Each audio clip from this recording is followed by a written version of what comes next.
So here's how it went down earlier today on First Take. And this one had the Knicks fan base buzzing. The conversation kicked off with the panel diving straight into the team's free agency board, pointing out that New York is actively evaluating multiple wings right now. Among the names being floated, Matisse Thybulle. Yes, the same Thybulle who carved out a reputation as one of the league's elite perimeter defenders and just wrapped up a solid stint in Portland. But here's the real headline. We just got a significant update on who could potentially fill that final forward slot off the bench next season. And trust me, the way it was broken down on the show, you could feel how much weight this decision carries for the front office. The discussion quickly shifted to the facts. New York has exactly one open roster spot remaining, and it's likely going to a veteran on a minimum deal. Thybulle is at the center of this conversation, with the panel making it clear that, like it or not, the Knicks are currently viewed as one of the frontrunners to land him. That doesn't mean it's a done deal, though.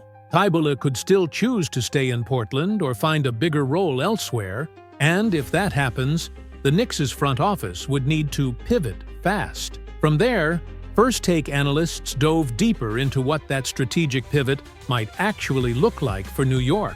According to fresh reporting from James L. Edwards of The Athletic, the lingering question of who's taking those key wing minutes behind Josh Hart and Mikal Bridges remains not just unanswered, but wide open for interpretation. Edwards emphasized that, in his view, the answer simply isn't on the roster at this moment. While he acknowledged Jacob Toppin's upside, praising his energy, athleticism, and willingness to defend, Edwards expressed skepticism that the Knicks would be willing to hand such a crucial rotation role to an unproven young player with no meaningful playoff reps, especially when the team is entering the season with championship-level expectation and minimal margin for error. He noted that depth at the wing in this environment isn't just about soaking up minutes, it's about taking defensive assignments against elite scorers, spacing the floor when Brunson and Bridges sit, and ensuring there's no collapse in tempo or intensity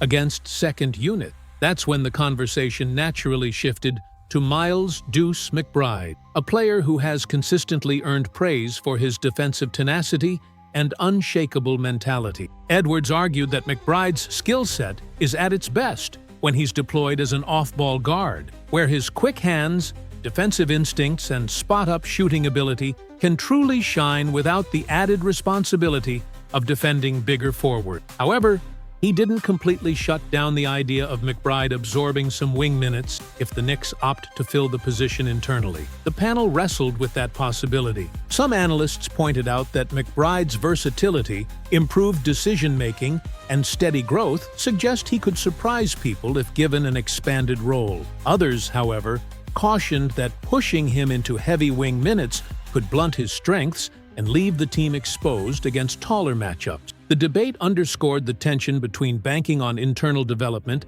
and seeking outside help, a decision that could quietly become one of the defining factors in the Knicks' season. Now, looping back to the free agent market, Edwards named several wings worth monitoring if Thybulle chooses another team. Derek Jones Jr., Torrey Craig, and Kelly Oubre Jr. were all mentioned as legitimate options. And here's where chemistry became part of the conversation. Craig has shared locker rooms with several Knicks players in Team USA settings, and Oubre offers instant offense, while Jones brings elite athleticism and switchable defense. While none match Thybulle's specific skill set as a lockdown perimeter specialist, each provides a different wrinkle that could fit what Mike Brown is building. The First Take crew highlighted that Thybulle's ability to shut down opposing scorers, force turnover, and thrive in high-intensity defensive schemes was exactly the kind of profile New York has been chasing. At the same time, Jones's versatility and Oubre's scoring punch were seen as strong alternatives. So, if Thybulle passes on the Knicks and maybe stays in Portland, the expectation is that New York would quickly shift gears toward one of those other names. For now, though, it's a waiting game. As the panel bluntly put it,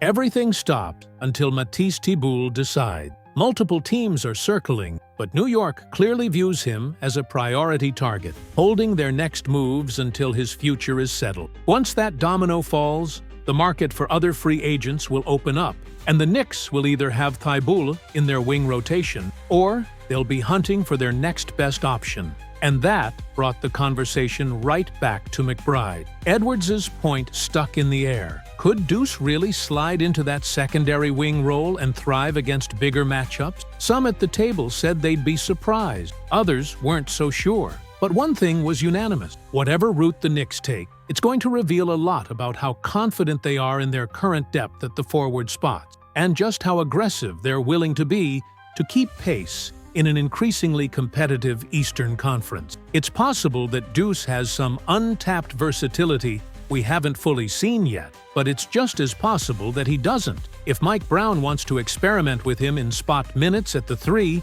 I'm fine with that. Let's see how it works.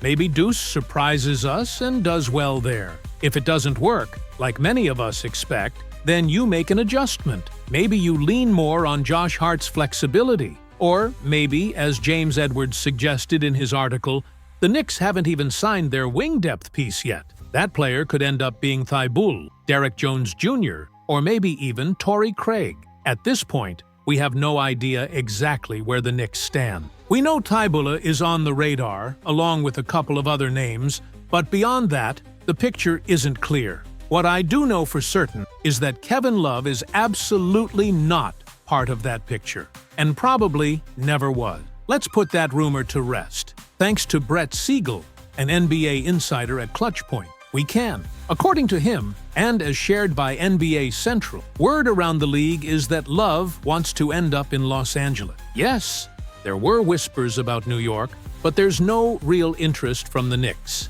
And for that, thank you, Leon Rose. If the Knicks wanted a stretch forward, Chris Boucher was sitting there for weeks before signing with Boston. Clearly, that wasn't the direction they wanted to go. So Kevin Love to the Knicks?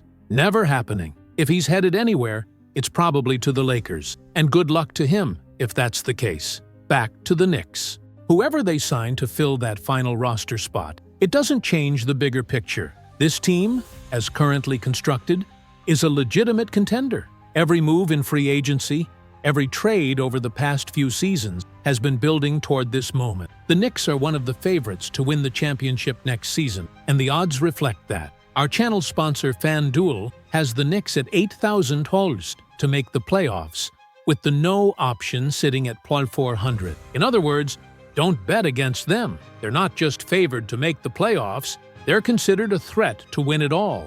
That's because of the roster, the off-season additions, the new head coach, and the all-stars leading this team. The pieces are in place to be a force in the Eastern Conference, to make a finals run, and maybe, with the right mix of luck, coaching, and chemistry, to bring a title back to New York. That chemistry part is huge. If the starters and bench can embrace their roles, sacrifice for one another, and keep the bigger goal in mind, the Knicks can be one of the league's very best teams. They've got the roster, the coach, and the belief. The odds makers see it, the league sees it, and the players themselves know it. The pressure will be there. Everyone expects this team to reach the final. Not every player can handle that, but under Mike Brown, the Knicks seem ready to embrace it. From what we're hearing, there's excitement in the locker room. Excitement to play for Mike Brown. Excitement for the challenge. Excitement to go all the way. I'm hyped for next season and can't wait for it to start. How about you? What do you think about the possibility of the Knicks adding Derek Jones Jr.